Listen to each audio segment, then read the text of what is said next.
Hello everyone, good morning. আর এই যে একজন এইটা এত পচা ছেলে, মানে কি বলবো। ওকে যদি গুড মর্নিং বলে, ও কিন্তু গুড মর্নিং বলে না। একটা বন্ধু এসে গুড মর্নিং বললো, ও কিন্তু গুড মর্নিং বললো না। দেখো, এই গুড মর্নিং আমাকে বলবি না? হ্যাঁ, কোন দিকে দেখছিস? কি আছে জানলার কাছে? বলবি না? কি বলবি? হ্যাঁ, গুড মর্নিং। এবার বলছে কেন, ও তো গম্ভীর, কিন্তু ও এরকম নয়। ও কিন্তু এখন যখন ফোন, কিন্তু যখন ছোটো ছিল আর একটু, মানে আগের বছরের কথা বলছি, তখন কিন্তু পটপট করে উত্তর দিত। এখন একটুখানি বড় হচ্ছে না, এখন ফোন ক্যামেরা অন করলেই এখন চুপচাপ হয়ে যায় একদম।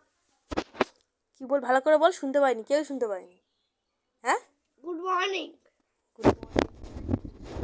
কী বলতো, কাজটা হচ্ছে, সেই জন্য বাবা আমাকে মধু এনে দিয়েছে।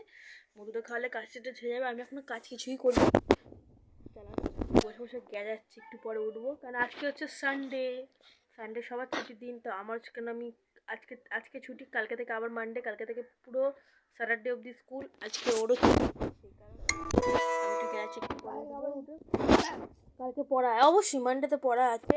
আর এখনো অবধি পিঠে বানাইনি। পিঠে বানালে তোমার সঙ্গে অবশ্যই তোমাদের সঙ্গে রেসিপি শেয়ার করবো।